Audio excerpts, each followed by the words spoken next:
Hi, everyone, and welcome to my brand new YouTube channel, The Unemployed Reader. Because, well, I'm currently unemployed, but I've been reading. So, for this first video, I thought I'd just kind of introduce myself, explain why I got into reading, and then talk about what I read in September. I used to be a reader when I was younger a lot, like Harry Potter, all Lord of the Rings, all those classics that get us into reading, and then through my 20s as well. And then I kind of stopped. And I hadn't really read for a few years, maybe a book here and there, but nothing big. Last year, I wanted to try reading more just instead of like watching TV, and I read more books. And then this year, I fortunately got laid off earlier this year, and I just like was like, well, I'm a little bit, I have a lot of free time, kind of down. Let's get lost in the world of books. And so I've just been reading a ton since then, and it's been so enjoyable. And I'm really glad that I've gotten into that. So I might be like a few years too late to this booktube book talk thing, but since I have all this free time, I thought, why not make some videos? Why not make some videos and just like have fun with it and see if other people even watch. And so here I am today. I work in film. That's my job, which is hence the layoff. It's kind of been a weird time. I don't know if any of you guys know. A lot of people have been out of jobs. And then my hobby is writing, not book writing, but like screenwriting. I produced one thing, and my goal is to produce another in the next, well, hopefully year. So yeah, that's a bit about me. My tendencies for readings have been more like fantasy or mystery thriller. I read a couple biographies as well as classics, one which I'll talk about in this video, and some other like not historical fiction, just fiction books. But yeah, mostly it's been like fantasy and mystery thrillers. So for the month of September, I read 5 books. Now it's kind of funny because I thought that was a lot. Well, read 4 books and then listened to one audio. But then I go to these other booktube channels who like I love so many of them, and they are like reading like 10 to 12 a month, 8 to 10 a month, and I'm like, how are you doing this? Like, I'm unemployed, and I'm like proud of myself when I've read 4 or 5. I do other stuff. Like I'm in a course, I'm writing. I don't want you guys to think I'm just like a lazy bum.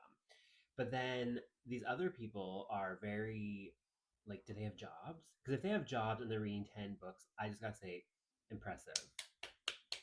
But anyway, September I had 5 books, read 4, audiobooked 1, and I just want to tell you about them.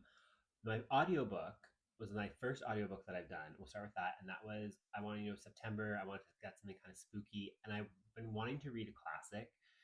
And I decided to read The Strange Case of Dr. Jekyll and Mr. Hyde. And I don't know how I feel about it. Basically, like, classics are hard, like the language is kind of different. But it just wasn't exactly what I thought it was gonna be. Obviously, I know the basic premise, like we all do. A doctor creates a like serum, becomes this, has another side, his bad side that comes out. But I didn't. It was way different than what I thought it was gonna be. I didn't know it was like narration from like a different person's perspective, and so yeah. But I'm glad I did because I can say that I've now read that classic, and I definitely want to read more classics going forward. So if anyone has any like suggestions of like their favorite classic novels. I've been thinking about reading Jane Eyre because I've heard a lot about that one. That might be next, my next classic to take down.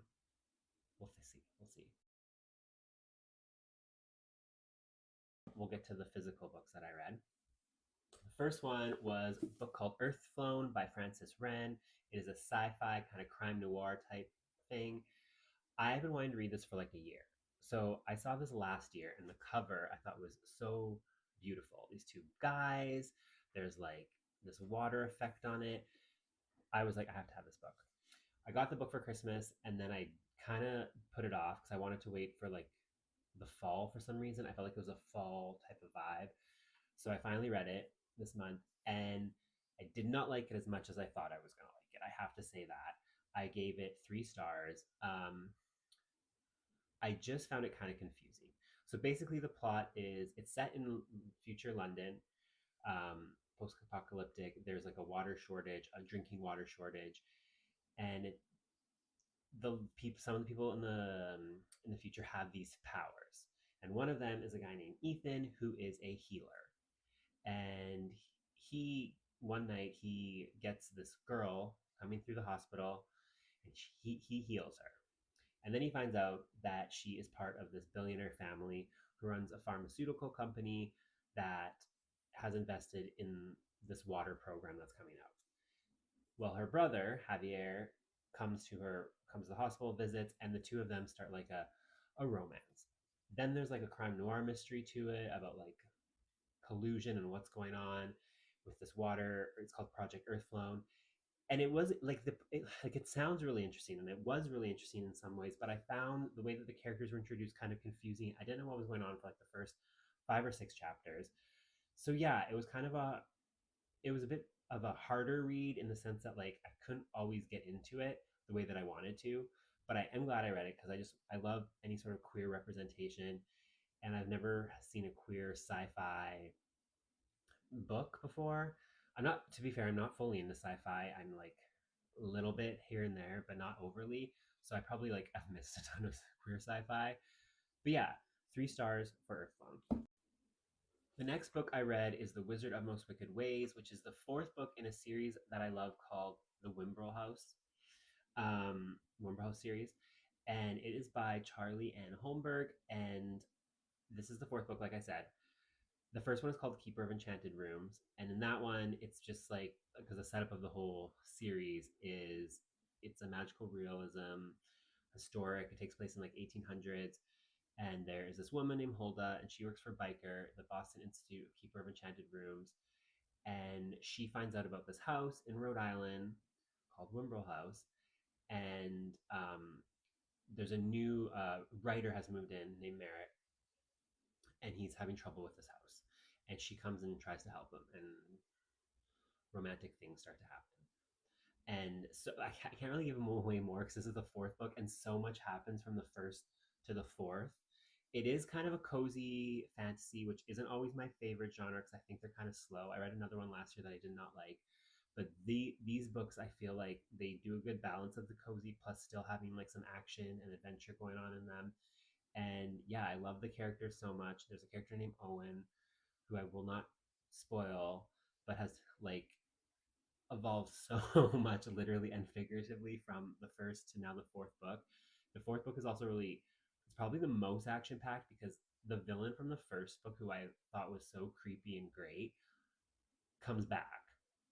And like that's what I just really loved about this book. And there's one more coming next year that I think is supposed to finish the series, and I'm really excited to read that one. So I gave this 4 stars. It's not my favorite. The first two are my favorite, but I still really liked it.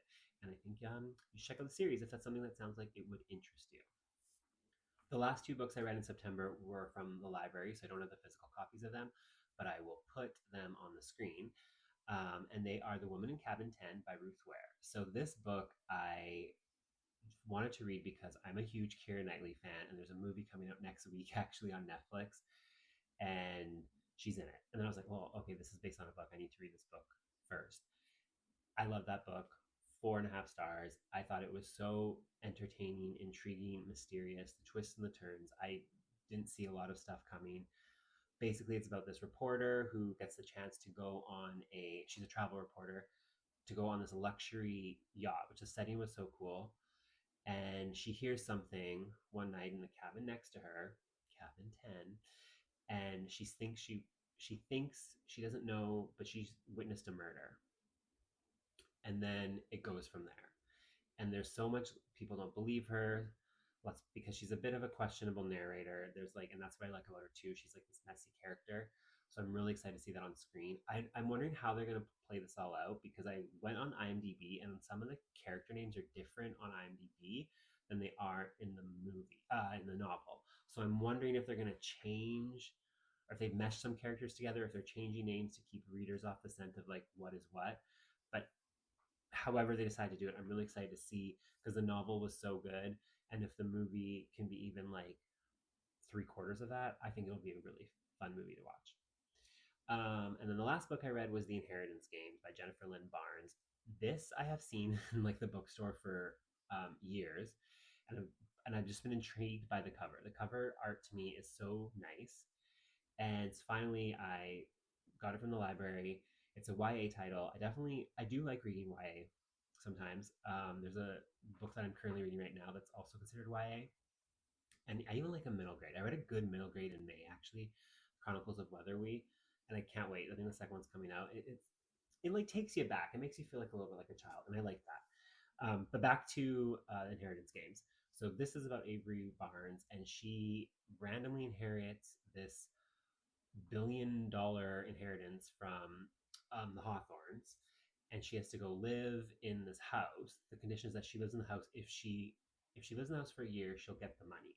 But she has no clue why this old man picked her. She's We don't know anything. Is she related to him like mysteriously? Did she do something for him? We don't know. She doesn't know either. And the whole thing is just a really cool because she's trying to figure it out with the help of he has four grandsons who obviously are upset that they were disinherited, and stuff goes on, and then we find out there's these like games and riddles that he's like set up for her and for the boys, and they have to work together, and it was again like some twists that I really liked, and I just really liked the characters, and I read it so fast, and there's like three more. I think I have the second one on hold at the library, so hoping to read that in October. And I definitely check it out. Another 4.5 star for me. So yeah, I got no 5 stars in September, but like some two books that were really, really close. Anyway, I just want to make this quick video to say hi and let you know like kind of stuff about myself. And I will be back with an October TBR video very soon. All right, bye.